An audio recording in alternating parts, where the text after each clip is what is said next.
pour... Ok. Bon, on fait semblant qu'on commence ici. Bonjour à tout le monde, bonsoir à tout le monde. Merci d'avoir pris le temps pour vous connecter à cette rencontre. Moi, je remercie David toujours d'être disponible à échanger, à partager ses connaissances. Donc, David est un enseignant de shiatsu international qui habite à Barcelone. Il a son école à Barcelone, mais il a aussi un long parcours. Il a un long parcours, vous allez découvrir. Il a aussi beaucoup agi au niveau de la Fédération européenne de shiatsu. Il était président de la Fédération espagnole de shiatsu. Et surtout, il représente le mouvement shiatsu, qui est une forme de shiatsu. David, ça, je te laisse expliquer parce que voilà, c'est une pointe, on va dire, expérimentale du shiatsu. Il y a beaucoup de recherche a été créée par Bill Palmer, qui est un praticien enseignant anglais. Et David, dans ses nombreuses vies, parce qu'il a eu plein de métiers dans son existence, il a passé des longues périodes en Angleterre et donc avec son grand ami Bill, ils ont peaufiné et fait faire connaître cette approche extrêmement riche, Movement Shiatsu. Donc, moi, je fais rentrer les gens. Et du coup, peut-être, David, que tu pourrais déjà te présenter, toi, en quelques mots. Une seconde, je viens de disparaître de mon ordinateur. Je veux juste... Non, tu es là de nouveau. Tu es là, c'est parce Mais que... je ne vois personne. Tu vois personne? Une seconde, une seconde. En fait, il faut que je te mette en... Comment je fais pour l'épingler? Voilà, c'est OK, c'est OK. C'est juste... OK, voilà, je suis là. Bon, je vous vois tous, toutes. Ok, donc est-ce que tu veux te présenter? Alors, déjà, je voulais dire une chose que David... Hein? Non, Yulia, tu ne peux pas rester là. Je vois ça. Ça fait un larcin. Ouais, non, il faut... Yulia, elle est à côté de moi et s'est mise sur son ordinateur. Du coup, ça fait un écho entre les deux micros. Oui, c'est fait. Mais viens avec moi. Ou faut qu'elle coupe le son de son PC. Et coupe le son. Ah oui, tu peux juste couper le son. Donc, David, il est venu déjà 2 fois à Paris, invité par l'Art du toucher, toujours avec des sujets de stage très intéressants. Il y a 2 ans, on avait fait la relation entre le bassin et la mâchoire. Et encore avant, il avait travaillé sur les 3 maisons qui sont des thématiques extraordinaires du mouvement shiatsu que j'espère de pouvoir proposer à David. Ce sont des stages sous le cœur en fait de la pratique du mouvement shiatsu qui est très inspiré aussi par la gestalt thérapie, par le travail somatique et ils ont une vision très globale et psycho-émotionnelle de l'être, aussi que structurelle. C'est un vrai travail sur la structure. Il y a vraiment du mouvement shiatsu et c'est à la fois le mouvement psychique que le mouvement du corps. Donc David, là je me tais et je te laisse parler. Je ne sais pas trop comment commencer, mais avant tout, je voulais dire à tout le monde merci beaucoup d'être là. Ça, c'est la première chose. Autrement, Et la deuxième chose qui était importante, c'est que là où vous me voyez, que j'ai la face toute rouge, c'est pas parce que je suis bourré de vin, hein, c'est juste la caméra de mon ordinateur qui met des couleurs rouges partout. Et je suis content parce que je vois que Lydiane, c'est à peu près pareil, elle est aussi très rouge. Eh ben, je pense que c'est à peu près, ça ne veut pas dire qu'elle soit pleine de vin. Alors, une fois ça, c'est clair. Bon, je ne sais pas trop comment commencer. Peut-être je pourrais commencer par dire un petit peu ce que c'est le mouvement shiatsu. Il y a quelqu'un de vous qui le connaît? Jamais rien entendu du shiatsu? De mouvement shiatsu, je veux dire, oui. Bon, le mouvement shiatsu, vient de, je ne veux pas être trop long là-dessus, mais Bill Palmer, qui est un praticien fondateur et introducteur du shiatsu en Angleterre, il s'est formé dans le Zen Shiatsu en principe. En plus, il était acupuncteur, naturopathe, mais surtout, il travaillait dans l'aïkido et dans le théâtre créatif. Et à un moment donné, il a commencé à expérimenter avec le shiatsu et en essayant de trouver une façon de le faire plus expérientiel, plus personnel, disons. Pour moi, c'est la chose qui m'a attrapé du mouvement shiatsu. Une fois, j'avais fini ma formation en Angleterre avec le Zen Shiatsu. C'est que essentiellement l'importance dans le mouvement shiatsu n'est pas dans le diagnostic ou même le résultat du traitement, mais surtout sur l'importance du procès dans lequel on est involucrado. Involved. Involved. C'est-à-dire entraîner. Oui. Oui, dans le procès dans lequel je suis en relation avec le client. Oui. Impliqué. Impliqué, voilà. OK.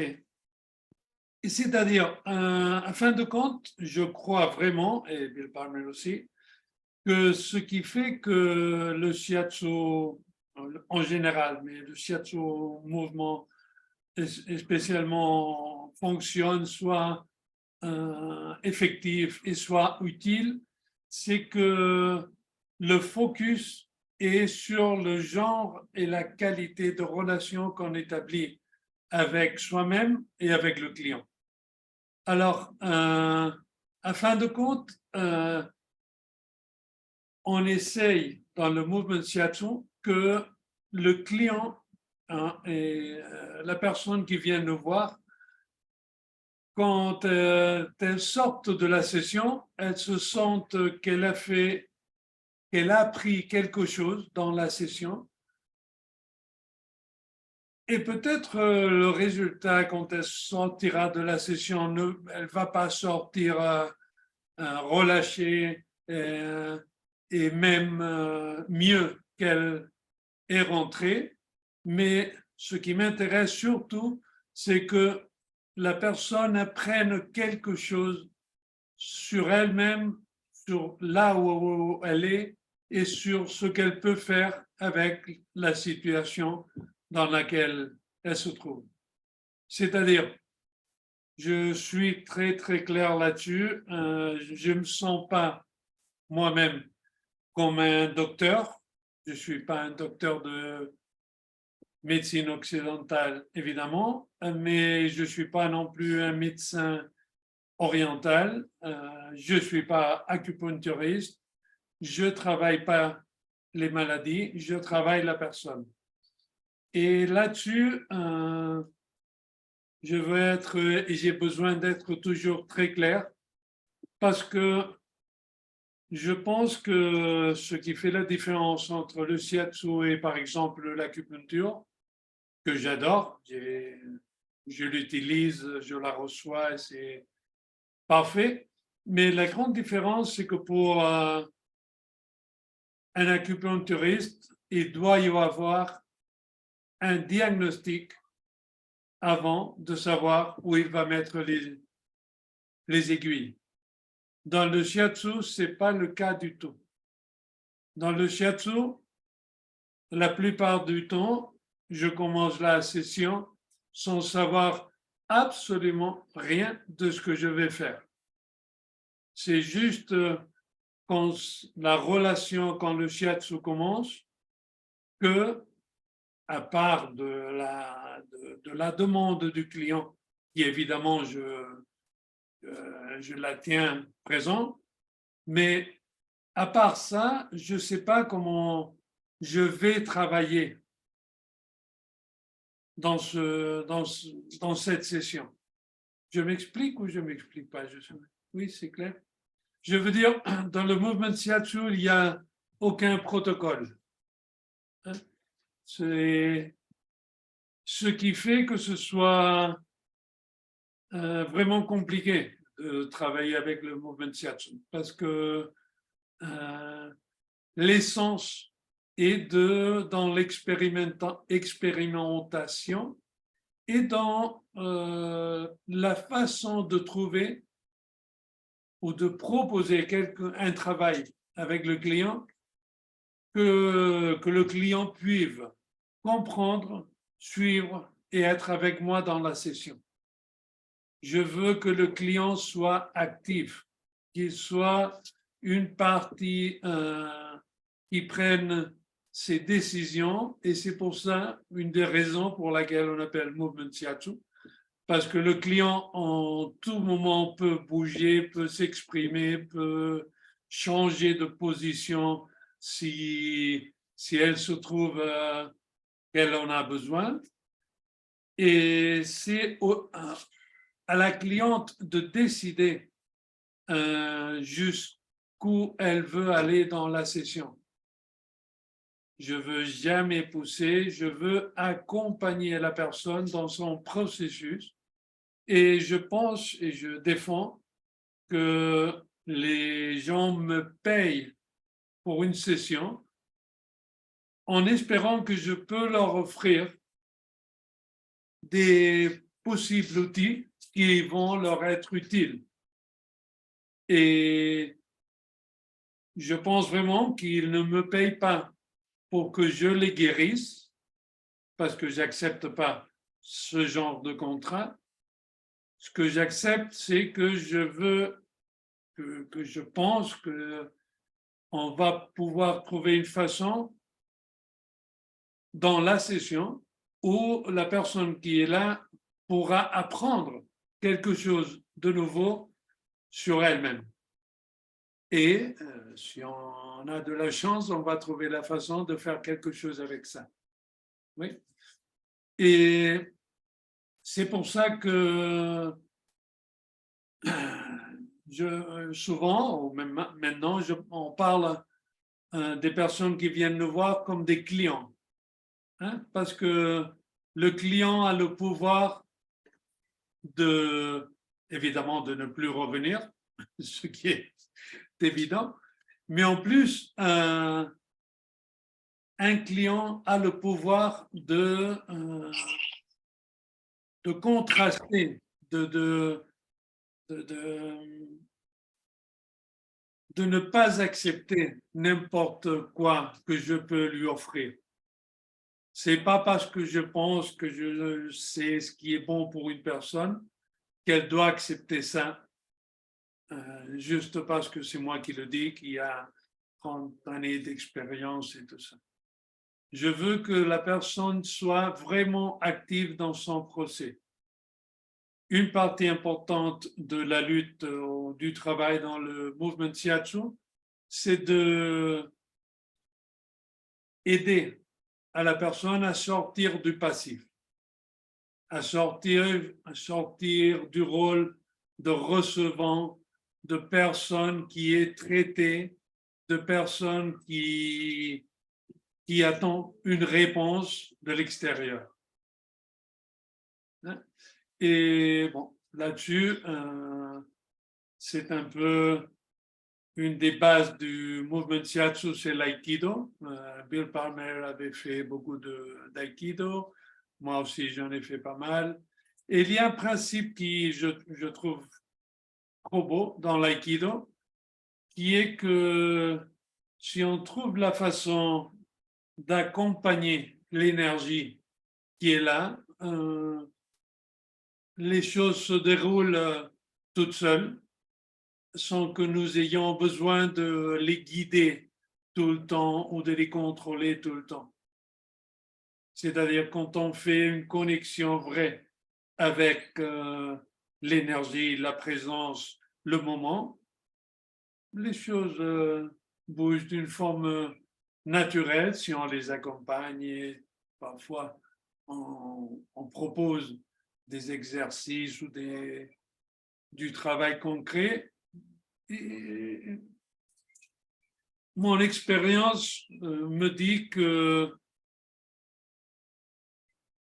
il y a quelque chose de beaucoup plus intelligent et beaucoup plus savant que moi qui est dans une relation corporelle ou dans un shiatsu.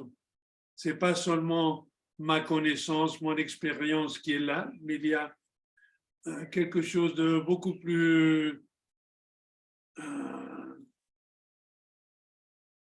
puissant, vraiment, qui est là et que une partie importante de mon travail, c'est de permettre à cette énergie de s'exprimer et de trouver la façon de trouver par soi-même une solution.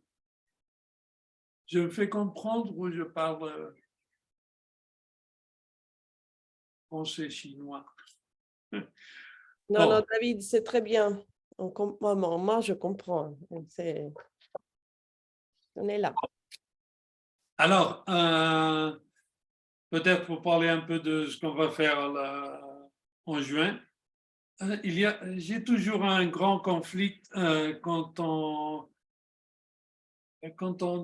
dans le monde du shiatsu, on sépare les émotions du corporel. C'est une chose au fait, je ne comprends pas. Parce que pour moi, c'est tellement connecté, c'est tellement la même chose, je ne peux pas faire la différence. Je comprends quand on parle d'émotion et de corps que c'est deux aspects, mais c'est deux aspects de la même chose. Je ne trouve pas pourquoi on doit faire cette différence ou on dirait que quand on parle du shiatsu qui arrive à l'émotion, c'est un niveau supérieur du shiatsu qui est plus dans le corps, plus charnel, disons. Je pense que ce qui fait la différence, c'est la qualité du contact, la qualité de la relation, la qualité qui s'établit entre les deux personnes. Je pense qu'il n'y a rien de plus profond que le travail corporel. Je pense que c'est aussi profond que n'importe quelle autre sorte de travail spirituel, mental, éducatif. En fin de compte, ce qui m'intéresse, c'est, et ce que l'expérience m'a prouvé, c'est que heureusement, à travers le corps, à travers le contact avec la relation corporelle, soit shiatsu ou n'importe quel autre art du toucher, on peut vraiment toucher toutes sortes d'aspects de la personne. Et c'est là que j'essaye de trouver la façon de pouvoir faire quelque chose corporellement avec les émotions. Parce que je vois qu'il y a une relation directe, le corps s'exprime directement quand il y a une émotion.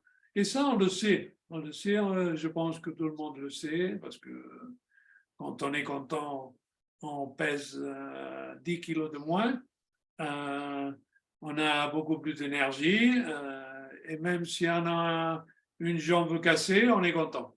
Hein? Alors, et quand on est dans une situation difficile, qui est compliquée, qu'on ne sait pas comment la résoudre, eh ben, tout à coup, on devient lourd, ça change de tout, le corps change immédiatement. Alors, je pense qu'on peut trouver une façon de faire quelque chose avec le corps pour aider pas à changer l'émotion, mais à lui donner une voie d'expression. Je ne veux pas, parfois, même dans la médecine chinoise, ou au moins dans la façon comme on la montre souvent, les émotions sont des choses à balancer. Et oui, c'est vrai, les extrêmes ne sont pas l'idéal, mais je pense que les émotions sont une partie essentielle de la vie et elles sont dans le paquet de l'être humain. Hein? Alors, il faut les vivre, il faut trouver la façon de vivre avec elles et de pouvoir les gérer. Et parfois, on ne peut pas les gérer et c'est normal, c'est naturel. Si je suis triste, je suis triste. OK? Je veux personne qui vienne me dire, David, c'est pas si grave, tu vois, tu pourrais être pire, regarde celui-là, il est beaucoup pire que toi. Ça ne me sert à rien. Oui, je veux être triste quand je suis triste. Et je veux trouver la façon de, même quand je suis triste, me sentir vivant. Et c'est là que le mouvement Shiatsu met l'intérêt. On veut que les émotions soient un moyen dans lequel trouver la façon de se sentir vraiment vivant. Et dans ce sens, il n'y a pas des émotions bonnes ou mauvaises. Ça ne change rien. Elles sont toutes parfaitement naturelles. Et en tout cas, ce qui complique les choses, c'est quand je ne suis pas capable de trouver une façon de les gérer ou de les assimiler ou les digérer. Et bien là, c'est la vie, c'est ça. Oui, alors j'espère dans ce week-end de travailler et d'offrir des propositions pour trouver comment faire. Mais pas vraiment, je ne veux pas donner des solutions, je ne vais pas donner des recettes de comment faire quand on a la rage, comment faire quand je suis triste. Il n'y a pas une façon, heureusement, les humains, on est très compliqués, très bêtes et très, très gentils. Alors, on est tous différents. Je ne sais pas comment. Je ne peux pas donner une recette parce que c'est toujours individuel. C'est une question de la relation qu'on établit avec l'autre. Oui, ça voit un peu ce que je veux dire? Ouais. Absolument. Bon. Est-ce que quelqu'un... Il y a des questions ou quelque chose? Oui, parce que autrement, c'est étrange de parler tout le temps à un écran. Vous savez, même si je vois, si on était en direct, ce serait beaucoup plus facile. Mais comme ça, c'est. En plus, moi, je ne suis pas trop. Et tu veux nous parler un peu du sujet du stage que tu vas enseigner? Articulation, émotion, c'est quand même intriguant comme titre. Moi, j'ai hâte de découvrir comment tu vas amener ces thématiques. Bon, c'est un peu la même chose. Les articulations sont par définition des points de conflit. C'est là où il y a, disons, juste du point de vue musculaire, les muscles doivent trouver la façon de coopérer pour que l'articulation puisse faire sa fonction. Hein? Alors, par définition, dans une articulation, il y a un conflit d'intérêts. Oui. Et je trouve que la plupart des émotions qu'on ne sait pas comment résoudre, c'est un peu la même situation. Parce qu'on ressent quelque chose mais on ne veut pas la lâcher et en même temps, on veut l'enterrer et la faire disparaître. Et en même temps, on veut que quelqu'un vienne et nous donne une solution ou bien nous dise que ce n'est pas tellement grave, mais en même temps, on ne veut pas écouter personne qui nous dise que ce n'est pas tellement important. Alors, les émotions, par définition, sont conflictives parce qu'elles sont difficiles à gérer, parce qu'elles ont une tendance à nous entraîner dans notre histoire. Oui, et notre histoire a beaucoup de poids et elle est dans notre corps. Et alors, j'aime beaucoup la métaphore d'une articulation qui devient rigide. Pareil qu'une émotion devient bloquée, devient perdure dans le temps, au lieu d'être une chose qui se passe, qu'on habite, qu'on ressent et qu'on intègre d'une façon organique. Oui. Et pour moi, c'est la relation qu'il y a entre une chose et l'autre. L'articulation, c'est une façon c'est une métaphore de comment les émotions nous affectent dans le corps. Oui, c'est un peu ça. J'ai eu un choc émotionnel il y a quelques temps, des histoires de famille assez lourdes. Et je me suis bloquée le premier bras, vraiment l'articulation, hein, l'impossibilité d'agir. Et puis tout de suite après, le deuxième. C'est quand même, ça va absolument dans ton sens. Hein. Oui, et en plus, je pense que c'est pas que une émotion spécifique se manifeste toujours dans une partie du corps. Oui. Par exemple, on dit souvent que la peur se manifeste dans la zone lombaire et dans les reins, etc. Disons médecine chinoise. Et c'est possible, c'est très possible, ça arrive souvent. Mais c'est parfaitement possible que une peur se manifeste dans une impossibilité de respirer. Oui.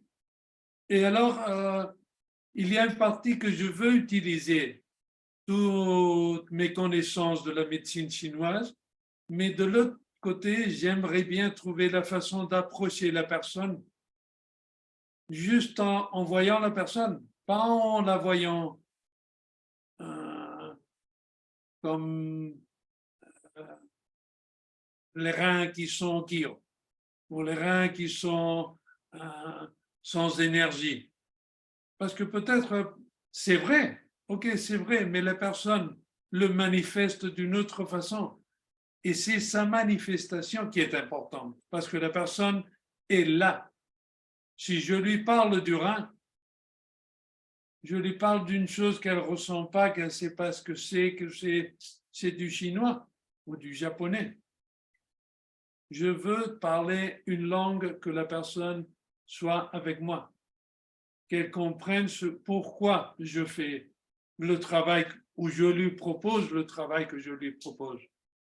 Oui, parce que pour moi, c'est la façon d'assurer que la personne va sortir de là avec quelque chose d'utile. Autrement, elle peut sortir super bien, super balancée, avec une grande libération, mais elle n'a rien appris. Oui. Et moi, je veux que les gens apprennent quelque chose quand elles viennent me voir, qu'elles puissent utiliser, qu'elles puissent pratiquer et que ça leur serve pour tout.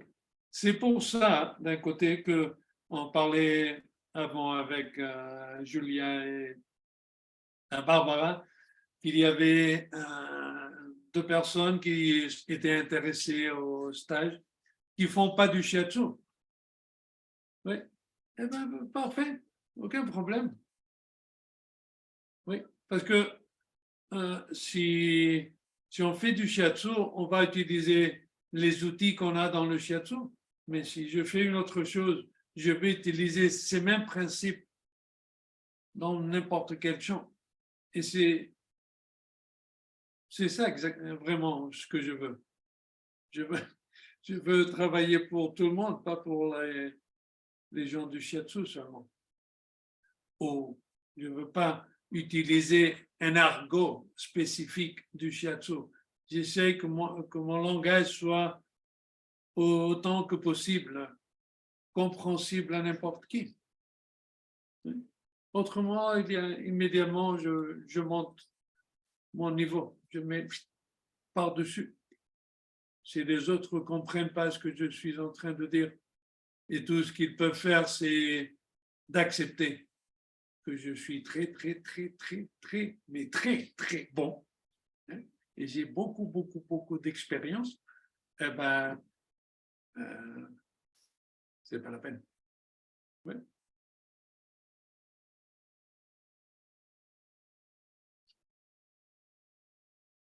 Ok.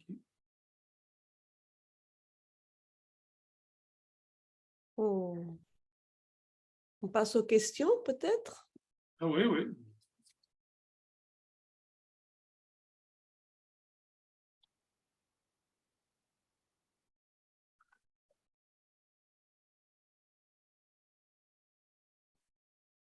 Il faut oser parler. Personne, aucune question, personne n'ose prendre la parole. Oui. Ah, pardon. Alors, moi, je suis, bonsoir à tous. Je suis issue du Zen Shiatsu également, mais enfin, le Zen Shiatsu reprend quand même les émotions.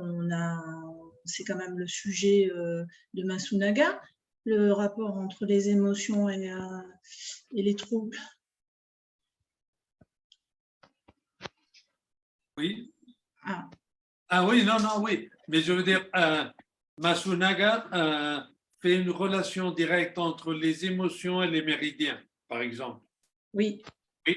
Et si le méridien est Kyo, ou il y a cette émotion qui se manifeste d'une certaine façon, et si le méridien est Jitsu, cette même émotion se manifeste d'une autre façon. Oui. Oui. Et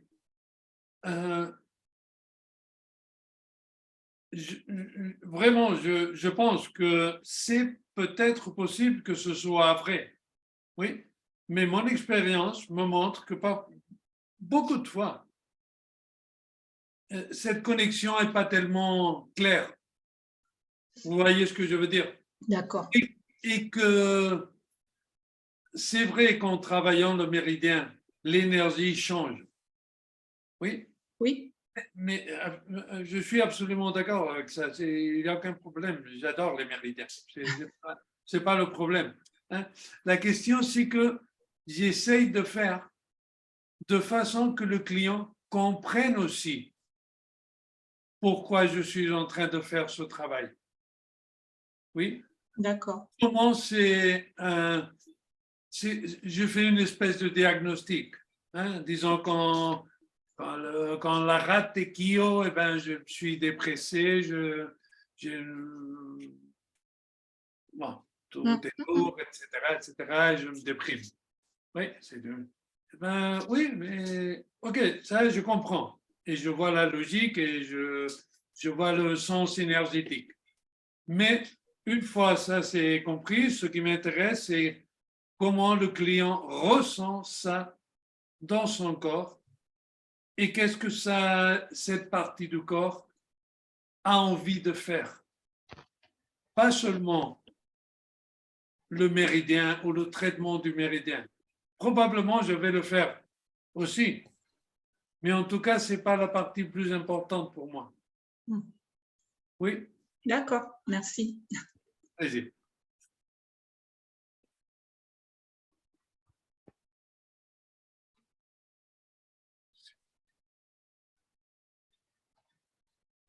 Il y a Lydiane qui avait levé la main aussi. Sandra, non? J'ai perdu le message. Je te lis les questions. Il y a des questions par écrit. Est-ce que tu as des lunettes? Oui. Alors, une question.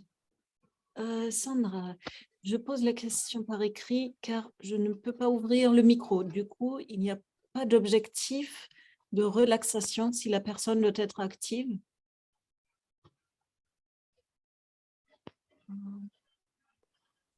David, tu as compris la question? Non. Pardon. Ah, On oui, te la oui. répète. Oui. Alors, elle demande, j'essaie de reformuler, il n'y a pas d'objectif de relaxation. Si la personne elle doit être active, elle ne peut pas, enfin, je pense que selon Sandra, c'est l'un ou l'autre. Soit on se détend, soit on est actif. Et pourquoi le plus important n'est pas la relaxation dans une séance de mouvement de shiatsu? Ah oui, oui, oui. Ah, c'est une très belle question. Merci. Parce que précisément, il y a une grande différence entre relaxation et collapse. Oui. Dans une relaxation, je peux être totalement présent et actif. Et en même temps, relâcher et apprendre à me relâcher pendant la session. Trop souvent, on interprète le mot relaxation comme une grosse détente, un collapse absolu du système qui relâche tout le système, mais qui ne tonifie pas et qui ne vitalise pas le système. Oui. C'est-à-dire, l'intérêt dans le mouvement shiatsu, c'est que la personne, quand elle sort de la session, soit plus vivante que quand elle est rentrée. Si ça veut dire qu'elle sort plus vivante et plus incommode ou avec plus de conscience de ces conflits, c'est bien, c'est utile. Évidemment, on va en parler, hein, il faut établir cette relation. Hein, c'est pas... Mais ce qui est vraiment important, c'est pas que la personne sorte relaxée de la session, mais qu'elle sorte avec quelque chose d'appris, ou qu'elle a trouvé intéressant, ou avec une découverte, ou avec un esprit d'investissement. Non, investissement, non. Investigation sur elle-même, sur son procès, sur ce qui est en train d'arriver, etc. Oui. La relaxation, c'est super, c'est fantastique, hein, mais ce n'est pas l'objectif final. Et ce n'est pas contradictoire. Être relâché, relaxé et être présent. Pas du tout. Je ne crois pas qu'il y ait une contradiction. Il y a une contradiction entre être collapsé et être présent. Parce que si je suis collapsé, je me rends à la personne avec qui me travaille. Je lui laisse faire ce qu'elle veut parce que je fais confiance, mais aussi parce que j'abandonne mon pouvoir comme client. Je me mets dans ses mains. Et alors, je répète le rôle patient-docteur. Et je ne veux pas que mes clients soient patients. Je veux qu'elle soit active. Pas qu'elle doit bouger tout le temps, mais qu'elle soit présente dans la session. Je m'explique? Vous voyez ce que je veux dire?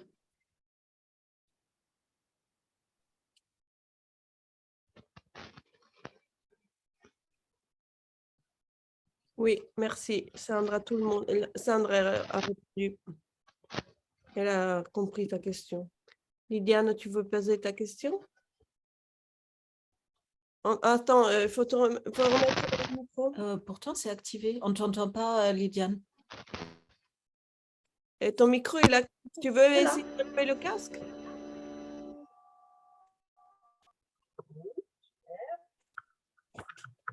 Monte un peu le volume. Monte le volume.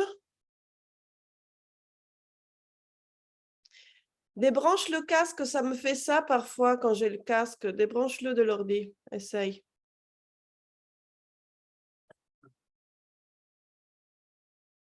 On t'entend pas. Il n'y a pas de son.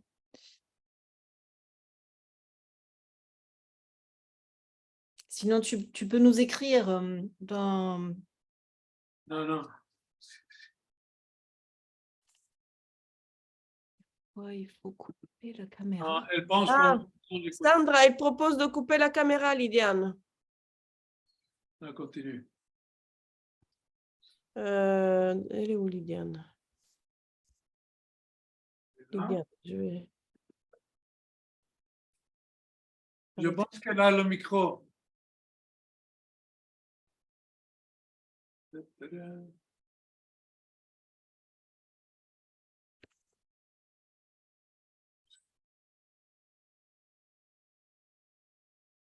Lydiane, tu veux écrire ta question?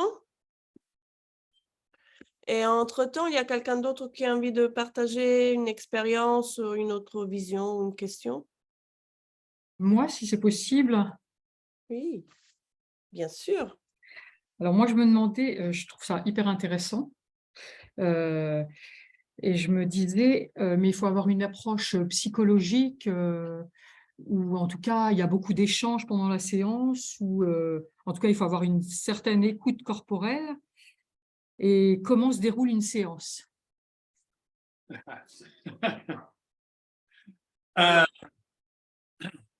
Bon, j'ai dit qu'il n'y a pas un protocole, mais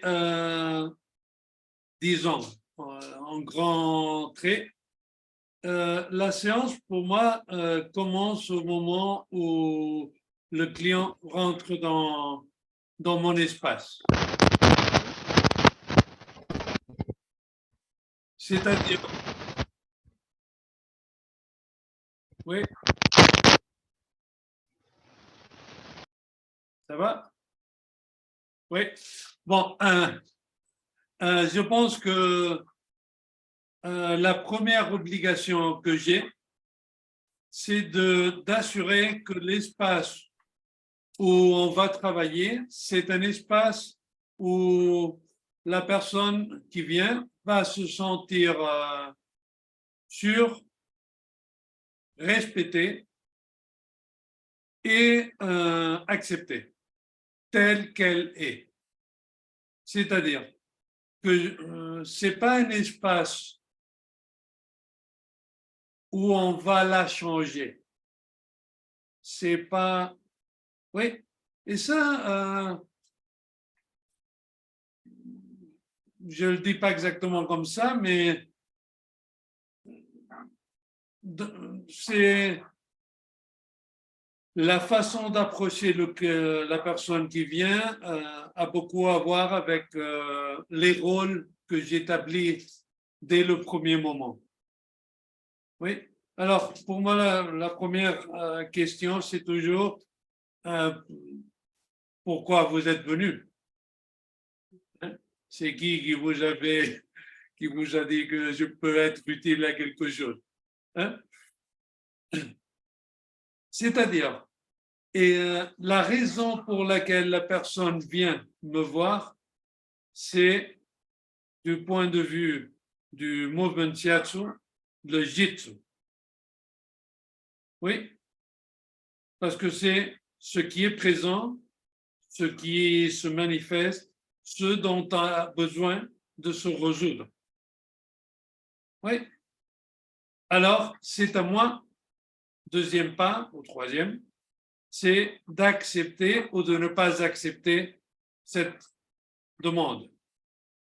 Oui, je dis toujours, si on vient me dire je veux je viens ici parce que je veux être content de ma vie, eh ben, on peut peut-être commencer par quelque chose d'un peu plus petit parce que je ne veux pas accepter cette responsabilité. Oui. Alors, ce que je veux dire, c'est qu'il y a une partie qui a à voir avec le client, on parle de qu'est-ce qu'on va travailler, par où on va commencer. Oui, parce que c'est ce jitsu, c'est la porte d'entrée à la session, à une possible continuation, à un processus qui va devoir évoluer. L'autre aspect que pour moi est très important, c'est que je ne donne jamais pour fait que le client doit me faire confiance. La confiance, je dois la gagner. Je pars du principe que le client, quand elle vient, elle a un principe de confiance en moi. Mais ce n'est pas absolu. Je ne veux pas que le client ait une confiance absolue en moi. C'est très important que la cliente puisse dire en tout moment, en n'importe quel cas, non, jusque-là, je ne veux pas aller là, je ne veux pas rentrer aujourd'hui ici, etc., etc. Oui. Et ça, c'est essentiel parce que c'est les bases sur lesquelles on va pouvoir voyager ensemble ou non. Oui. Et à partir de là, je ne sais pas ce qui va se passer, comment on va travailler. Peut-être on va faire seulement du travail corporel ou peut-être si on a besoin d'utiliser la voix, on va utiliser la voix ou le mouvement ou l'expression. Je sais, vraiment, je ne sais pas. J'ai aucune idée en principe. Et une session de l'autre peut être totalement différente. Même une semaine, c'est beaucoup de temps. Peut-être ce qui était important pour moi la semaine dernière, cette semaine-là, j'ai un autre focus pour la session.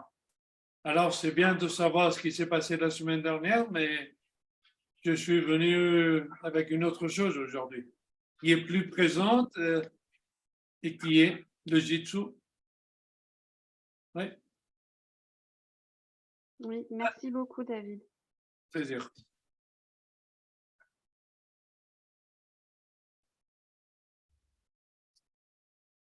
Lydiane, tu Oui. nous entends maintenant? Ah oui, tu peux parler Oui, maintenant. oui. Ok, tu peux nous dire ce que tu disais avant parce que j'ai rien entendu. Sorry.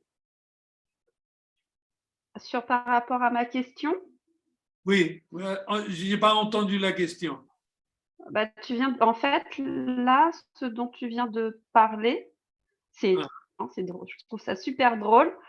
C'est exactement ce que je posais comme question, c'est-à-dire comment, pendant le temps de pratique avec le client, comment cet échange se faisait pour communiquer, pour qu'elle puisse communiquer les attentes et que toi tu les perçoives pour pour rendre le client acteur.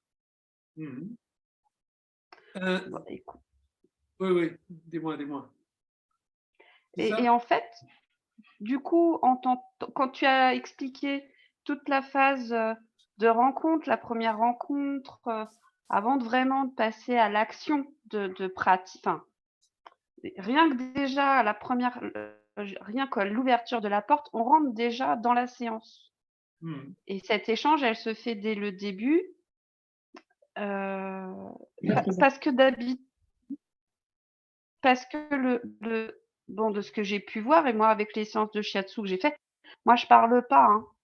Je ne sais pas s'il y en a qui parlent pendant les séances de shiatsu, mais généralement, je me mets en totale confiance.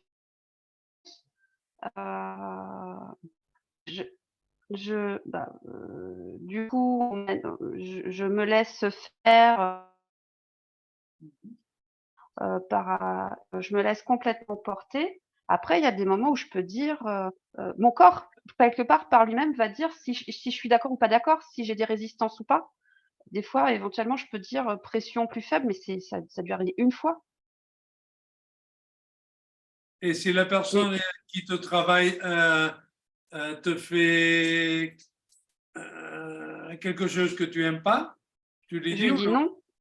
Je lui dis non, je lui dis. Hein? Mais en fait, ça m'est jamais arrivé.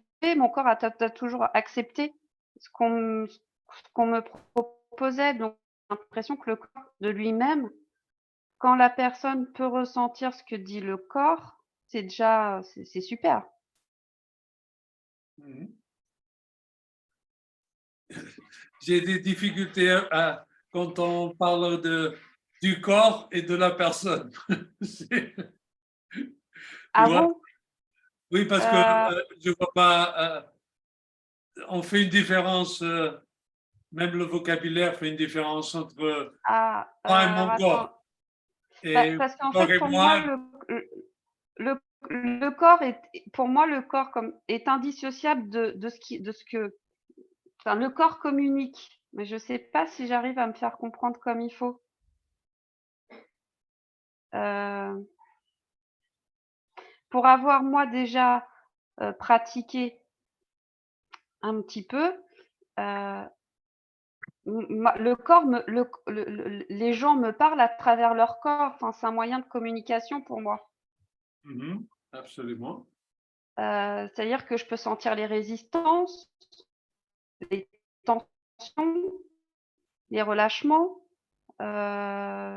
des endroits où, où c'est en boule. Donc, Ouais. du coup, rien que cette communication-là que j'ai au toucher m'indique un, un discours, un langage. Donc, j'ai pas forcément besoin que c'est pour ça que la personne, on n'a pas forcément besoin de parler.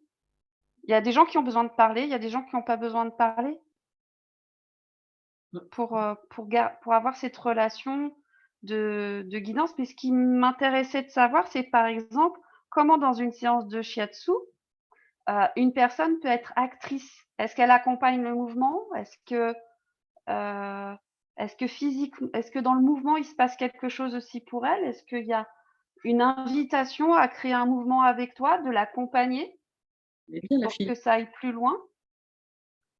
Je vais essayer de mettre un exemple petit et concret. Imagine qu'on est en train de travailler sur l'épaule, sur le côté, et Mhm. on fait des rotations sur l'épaule pour relâcher le cou. Une seconde que je ferme un peu la fenêtre parce que le soleil me rentre juste.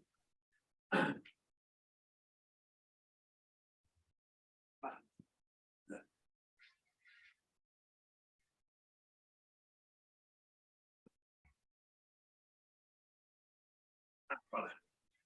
Oui. Pardon. Voilà, je suis là. Imagine qu'on est en train de travailler sur le côté et je fais toutes mes techniques du shiatsu, mais la personne tout à coup a besoin de s'étirer parce que Mhm.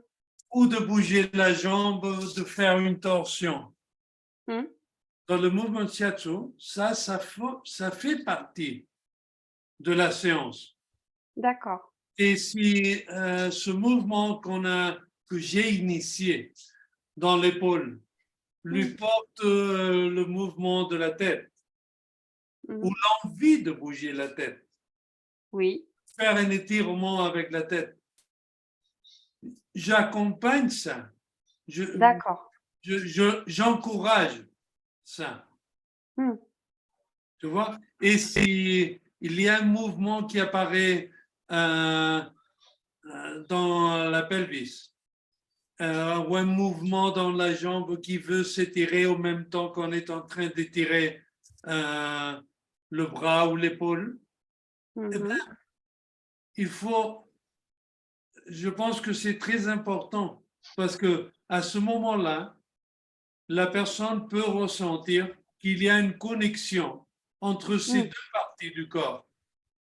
Celle qu'il y a là où on a commencé le mouvement, et peut-être ça réveille une autre partie qui a besoin.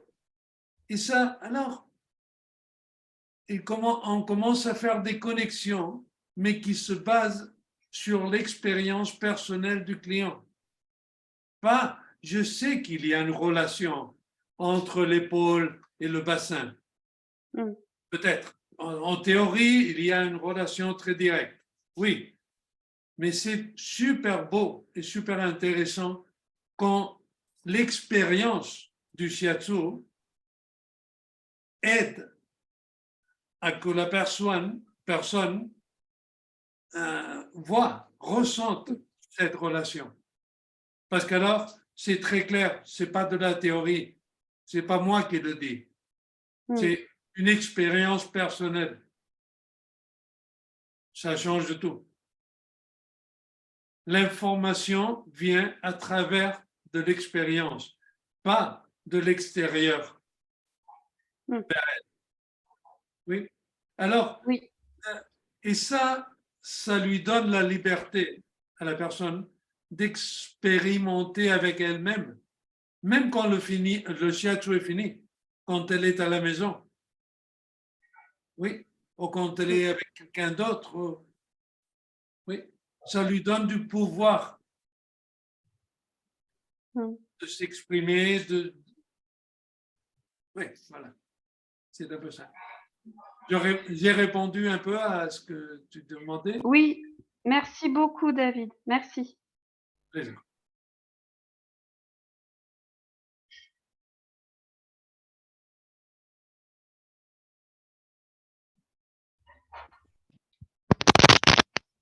Oui, bonsoir.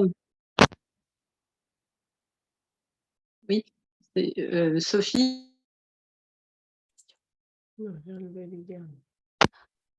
C'est bon, merci. Bonsoir. Je voulais demander si au préalable, vous indiquez à la personne qu'elle va pouvoir bouger si elle le souhaite pendant le shiatsu. Parce que souvent, les personnes sont un peu passives et n'osent pas bouger, en fait. Donc, comment vous invitez au mouvement, enfin à cette liberté de mouvement qui serait induit par un point de shiatsu ou un mouvement de votre part? Bon, à part pardon.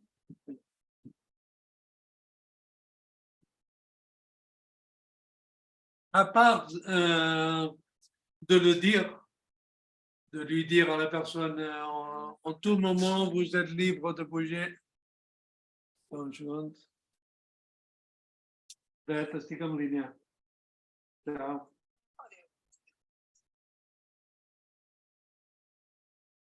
Pardon. À part de le dire à la personne au début, au principe, je pense que surtout c'est mon attitude qui va lui donner la liberté de bouger. C'est pas ce que je parle, c'est pas ce que dit ma bouche qui donne la confiance à bouger. C'est la façon comme je touche, je propose ou je touche. Oui, vraiment. Oui, c'est à travers le toucher qu'on donne la liberté. Et évidemment, je le dis. Mais si après, je dis, vous pouvez bouger quand vous voulez, mais mon travail ne donne pas cette liberté, alors c'est inutile, parce que c'est contradictoire et finalement, on répond à ce qu'on reçoit, pas à ce qu'on nous dit. Oui. Alors, c'est surtout à moi d'assurer que je ne prends pas un rôle trop imposant ou trop actif. Il faut lui donner l'espace à la personne pour s'exprimer, soit avec la voix, la parole, ou en bougeant. Ouais.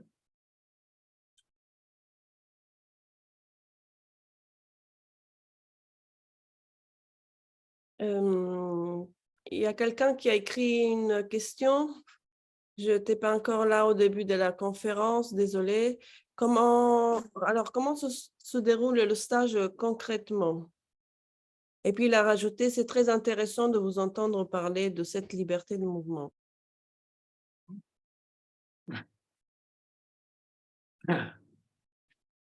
Non, je ris parce que je ne sais pas comment ça va se dérouler le stage. Je sais ce que je vais proposer, mais j'ai aucune idée. Si je vous dis la vérité, c'est comme ça. Hein. Je sais. Parce que ça peut changer totalement. Ça dépendra de comment le groupe réagit ou fonctionne. Je sais pas.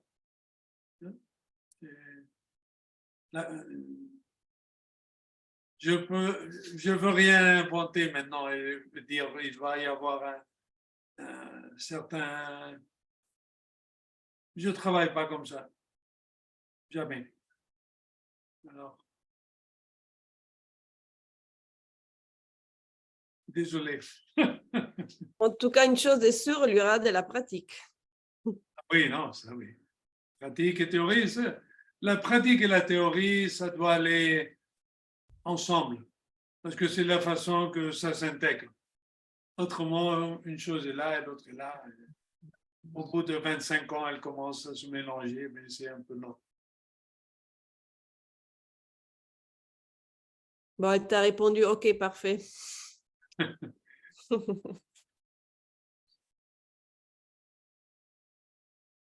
Et après, finalement, il n'y a pas de protocole. Il faut suivre son intuition. C'est Zabou qui dit ça. Non, Isabelle. Ah, Isabelle. On va l'appeler Isabelle.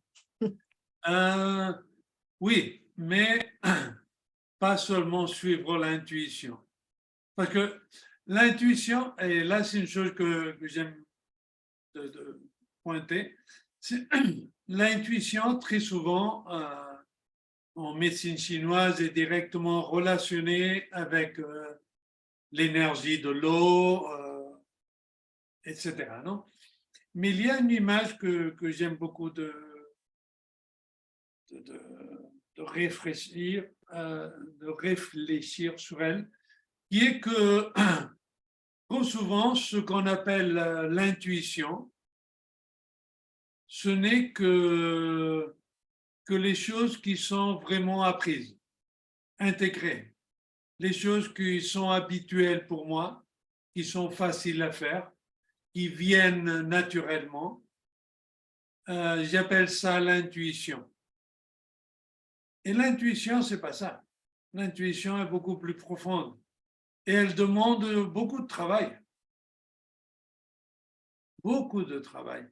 Parce qu'autrement, je sais que ça sonne un peu dur, mais l'intuition, c'est la commodité. Moi, quand on me dit ah, le shiatsu, il faut se laisser aller, il faut suivre l'intuition, etc., etc. Oui, mais non.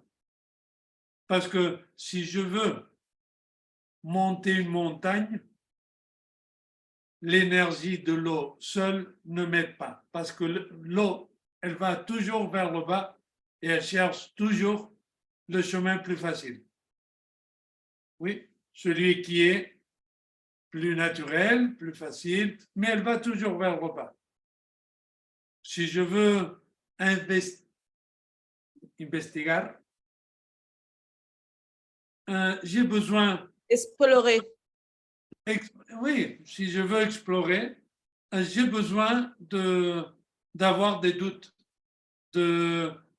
d'aller dans des espaces qui ne sont pas commodes, qui sont différents, qui sont même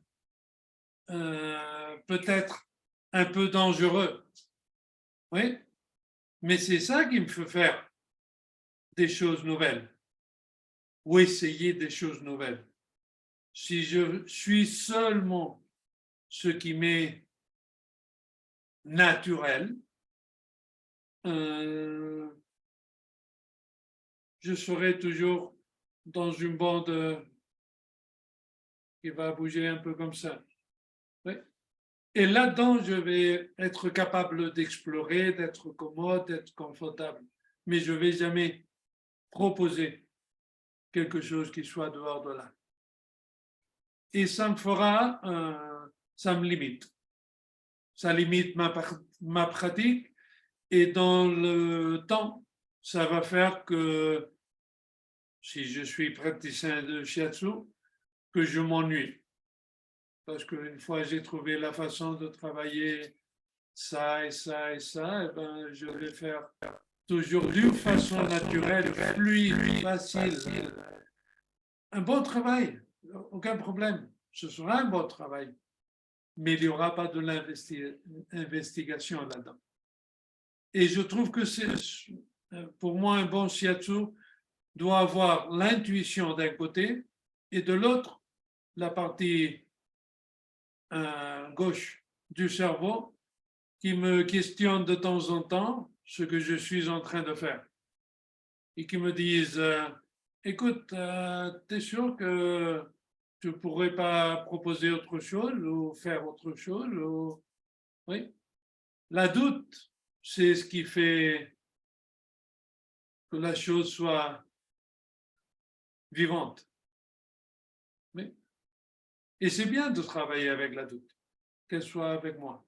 Oui. Si c'est un grand doute, ben alors je ne peux pas travailler beaucoup. Mais des petits doutes, c'est comme le champagne, les boules qui montent, c'est ça. C'est plus pétillant, c'est plus vivant. Autrement, c'est ah oui, c'est très bon, très relaxé, très fluide. Que c'est beau, mais c'est pas vivant.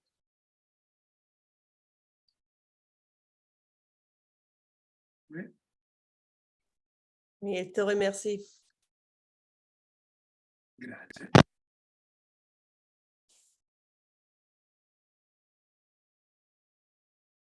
Est-ce qu'il y a encore une autre réponse? Non, ben, je ne sais pas. Peut-être si personne n'a plus de questions, comme on avait dit que notre Zoom est duré. Ah, il y a Marie-Françoise Riet qui a levé la main. Allez, Marie-Françoise, dernière question. Tu peux mettre ton micro? Voilà, c'est ça, j'arrive pas. Oui, non, juste, c'est pas vraiment une question, c'est dire que, étant donné que je ne viens pas d'une formation shiatsu, j'ai d'autres techniques, on en parlera peut-être le jour. Je voulais vous remercier, David, et toi, Barbara, de m'avoir fait une place parce que je me demandais si j'avais ma place là, mais après avoir entendu David, j'ai l'impression que nous parlons le même langage et que ce qu'il propose m'intéresse beaucoup parce que je pense que là d'où je viens, je ne travaille peut-être pas assez les émotions, hein, avec les émotions. Ce que j'ai trouvé de tout à fait en lien avec ce que j'ai reçu comme formation, c'est le fait que la personne reste cliente, c'est-à-dire qu'elle ait le choix, qu'elle soit complètement, qu'elle ait la liberté d'expérimenter. Enfin, j'ai pris quelques notes et je trouve que vraiment, nous parlons le même langage, donc j'ai hâte d'apprendre avec David. Voilà, je voulais simplement vous remercier. Merci. Elle te dit merci David pour ce partage sur son essentiel dans le travail avec des boules de champagne. J'adore le cava, alors.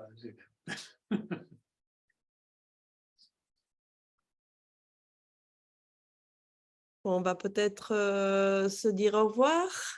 Non, Si tout le monde est d'accord, ou je ne sais pas. Françoise, tu voulais dire quelque chose? C'est quand la proposition de stage?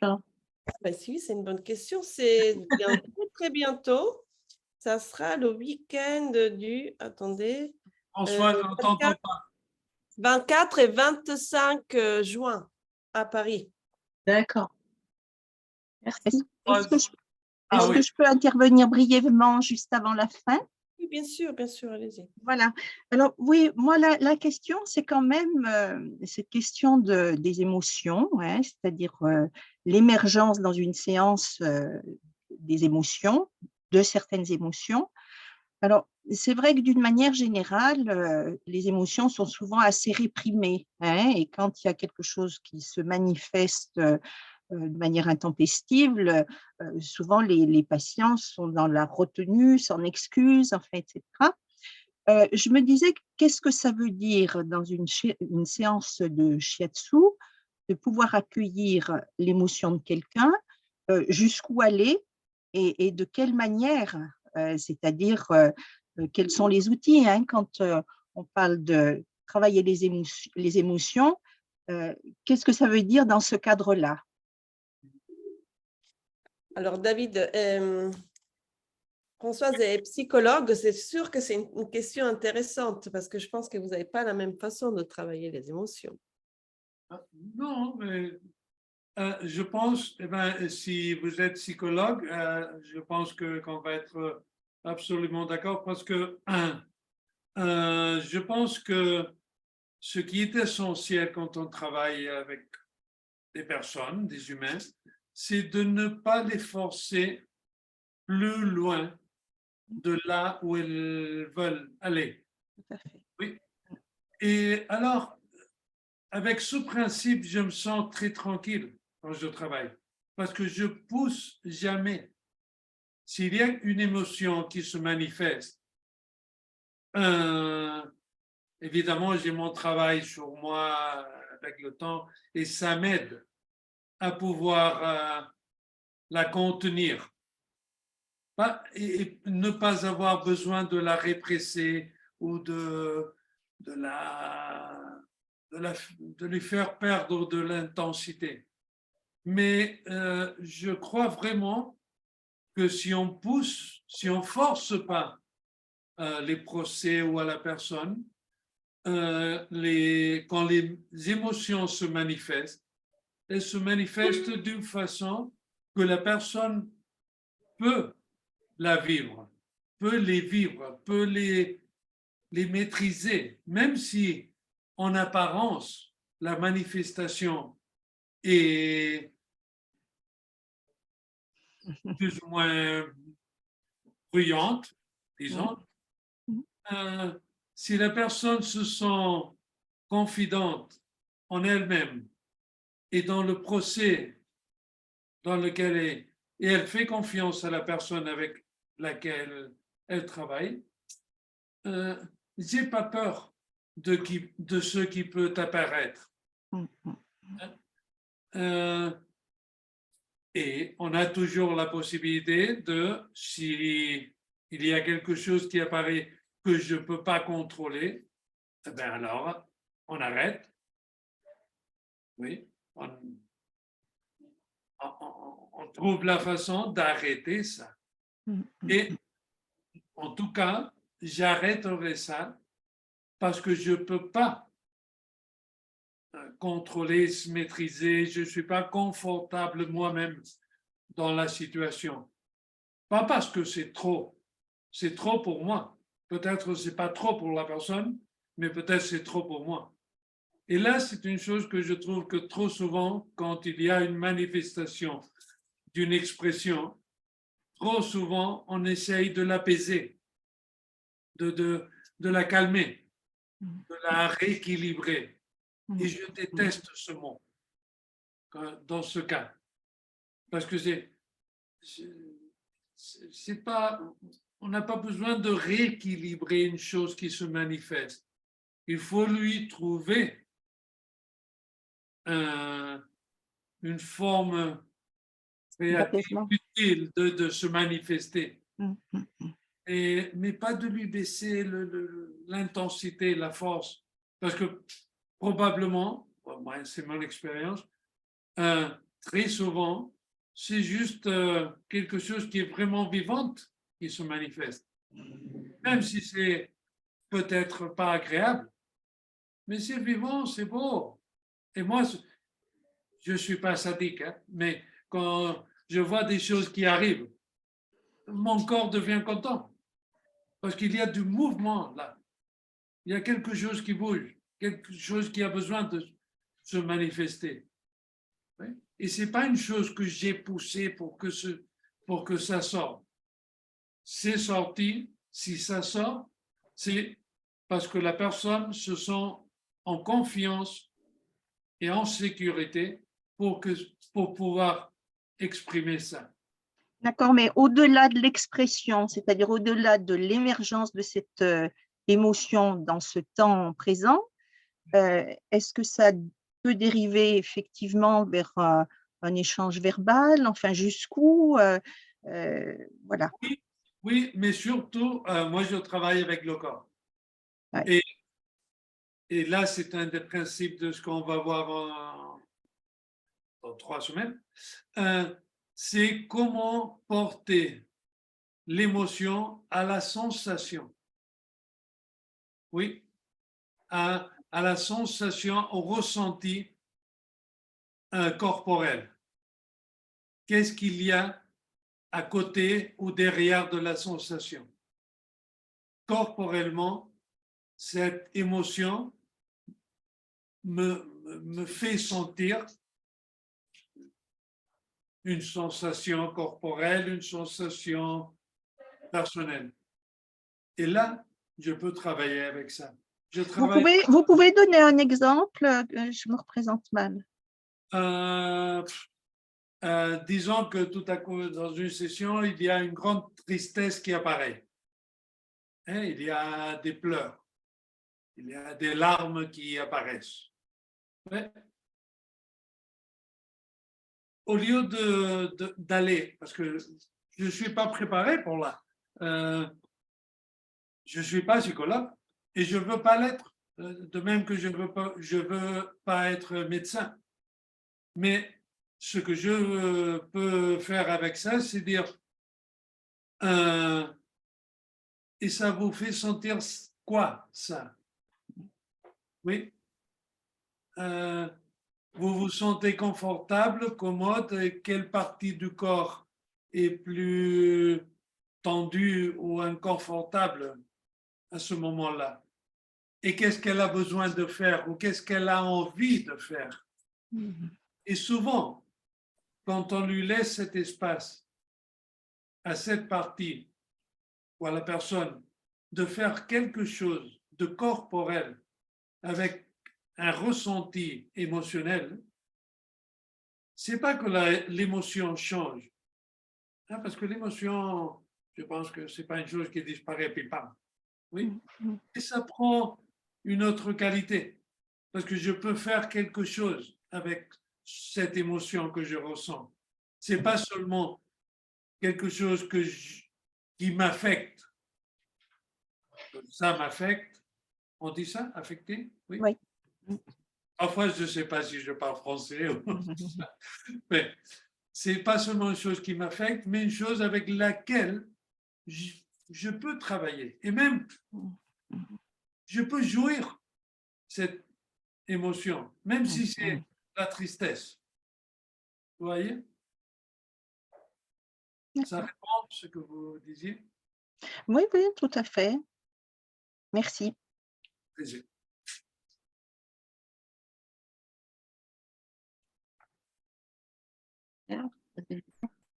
Une question sur ce qui vient d'être dit. Est-ce que dans ce cas-là, la personne rentrant en mouvement, avec un certain mouvement relié à cette tristesse, par exemple, qu'elle a exprimée, est-ce que ça peut devenir un mouvement des deux, du thérapeute et du patient, et qui se crée une sorte de danse? Est-ce que ça peut aller jusque-là ou... Le shiatsu, c'est la danse. J'ai toujours pensé que c'est ça. Hein. Je pense ça aussi. Disons, le zen shiatsu, c'est la danse énergétique, si tu veux. Oui, mais moi, je veux porter ça au corps. L'énergie est là, absolument, je l'adore, mais je veux que ce soit incarnado, Incarné. Incarné. Incarné. Incarné. Et c'est ça. Parce que alors, je peux faire quelque chose avec ça. Avec mon corps, je fais quelque chose. Je peux faire quelque chose. Je peux l'étirer, je peux le contracter, je peux je peux m'activer là-dessus. Et alors, je me sens moins victime. Si je peux faire quelque chose, je me sens moins victime. Et si je me sens moins victime, c'est déjà beaucoup. Merci. Excellent.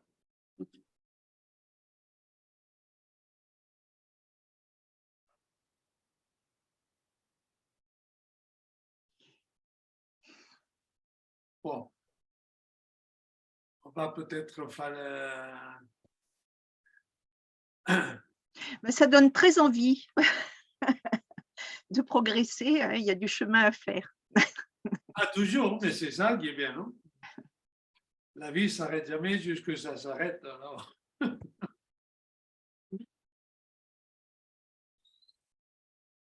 Et, moi, je devrais y aller. Hein, nous aussi, on avait dit 1 heure, ça dépasse, c'est sympa parce que tout le monde a des questions. Qu'est-ce que tu dis, ça active les gens, ça les questionne et c'est beau cet échange. Donc, je te remercie vraiment, David, du temps et puis surtout de ce que tu es parce que c'est vraiment quelqu'un de très libre et très unique. Et je vous rappelle les dates de stage. Je ne sais pas qui est déjà inscrit, qui viendra ou qui ne viendra pas. En tout cas, le 24 et 25 juin. Je vous remercie tous. Et tu veux dire quelque chose, Julia? Il reste beaucoup de place. On a un grand dojo à remplir. Donc, vous êtes les bienvenus. Ça nous fera plaisir s'il y a du monde. Voilà. David, il n'est pas souvent à Paris, hein, mais voilà. Lors du toucher, inviter des enseignants d'horizons différents, proposer plusieurs visions de pratiques personnelles, parce que dans notre idée, dans notre école, on cherche un processus d'individuation des élèves, c'est-à-dire que chacun doit trouver un travail qui rentre en résonance. Et je trouve que c'est super inspirant de pouvoir rencontrer des personnes qui ont eu autant de travail sur eux et dans la pratique. Mais c'est surtout les personnes qui m'intéressent plus que les pratiques. C'est vraiment c'est ce savoir-faire, ce savoir-être qui peut nous faire voir plus grand, pousser nos limites et nous inspirer. Mais dans le sens inspiration, pas seulement une inspiration plus large. Merci David, merci à tout le monde. Merci. Merci. Bon, j'espère vous voir bientôt, tous.